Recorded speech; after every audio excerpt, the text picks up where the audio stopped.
सामूहिक उद्देश्य प्रयासहरू हुने सेवा गराएर अथवा जनतालाई कुर्तीको जिम्मेवारीभित्र रहेर सेवा प्रवाह सहज ढङ्गबाट सेवा प्रवाह गर्ने र कामलाई व्यवस्थित गर्ने चाहिँ उद्देश्य हो। त्यो उद्देश्य मुताबिक यहाँ धेरै सुझावहरू आएको छ। म के निवेदन गर्न चाहन्छु भन्दाखेरि यहाँ जो प्रस्तावको जुन चाहिँ सुझावहरूबाट यहाँ आउनुभयो प्राप्त भएको छ त्यो हामी चाहिँ सहर्ष ग्रहण गरेर त्यसलाई लागू गर्ने प्रतिबद्धता पनि हामी जनाउँछौँ।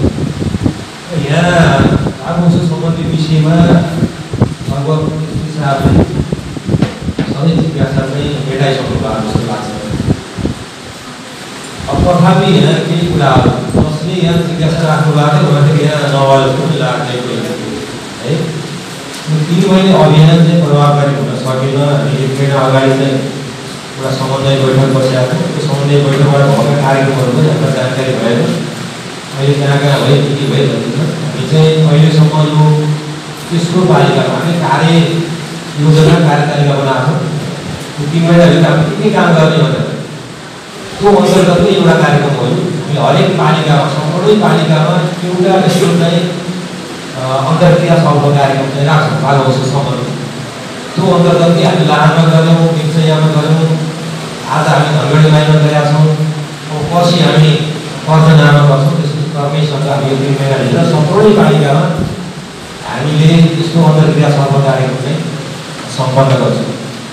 अर्को चाहिँ प्रहरी मार्फत नजिकका प्रहरी इकाइहरू हरेक चाहिँ पालिकाका कम्तीमा 5वटा विद्यालयमा कम्ती बढीमा त हुने भयो जति उहाँ सक्नुहुन्छ समयभित्र भएन भने पनि कम्तीमा 5वटा चाहिँ विद्यालयमा लागु निरन्तर सम्बन्धित त्यहाँ सचेतना कार्यक्रम विद्यालयमा गएर विद्यालय केन्द्रित कार्यक्रम हुन्छ।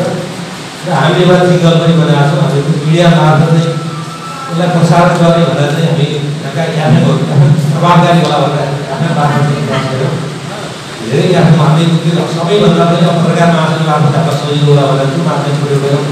र कतिले समझदारी गरेर प्रसारण पनि गर्नुभएको छ, कतिले गर्नुभएको छैन।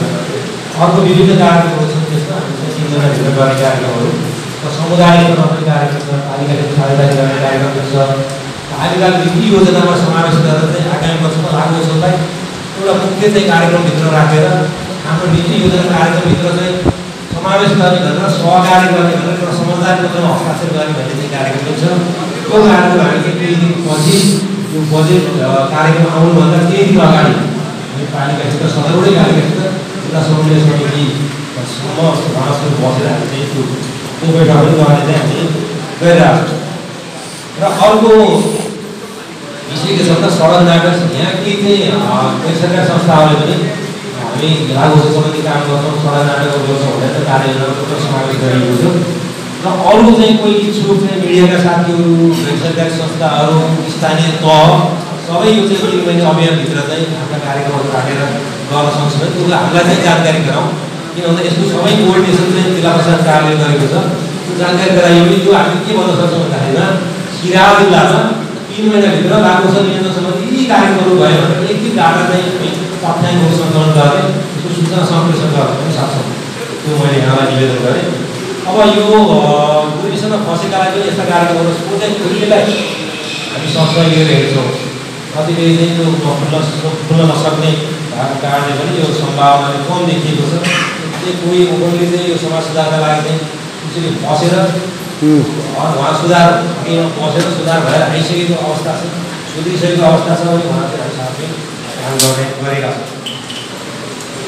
मैले लागु औषध सम्बन्धी यिनै कुराहरू यहाँ जति पनि सुझाव जस्तो उपमेयर साहबले दिनुभएको सुझाव भयो, त्यो सुझावलाई ग्रहण गर्ने कुराहरू, सूचना चाहिँ दिने कुरामा त्यसलाई चाहिँ कार्यान्वयन गर्ने कुरामा यी सबै कुरा हामी चाहिँ लागु गर्न प्रतिबद्ध छौँ। म लागु विषयमा त्यति नै निवेदन गर्छु।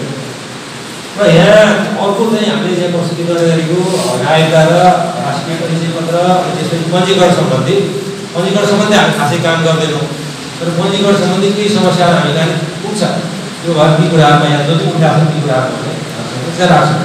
जस्तो एउटा के जिज्ञासा के भन्दाखेरि आमा बाबुको वंशज छ, कतिको वंशज छ, उसले टोलीबाट चाहिँ अङ्कित नागरिकता पायो भन्नुभएको छ। यो अङ्कित नागरिकता उसलाई चाहिँ त्यो अवस्थामा दिन मिल्ने पनि होइन। यदि उहाँले चाहिँ होइन म चाहिँ वंशज पाउने हैसियतको मान्छे हो, मलाई वङ्कीय नागरिकता चाहिँ भएन, यसलाई चाहिँ रद्द गरिदिनु भन्नुभयो भने यो प्रक्रिया छ। यो प्रक्रिया चाहिँ नागरिकता रद्द गर्ने भनेको केही नागरिकताहरू चाहिँ दोहोरो भयो भने धर्मशिला अधिकारले रद्द गर्छ, एउटा मात्रै नागरिकता रद्द गर्ने भने नेपाल सरकारले हो।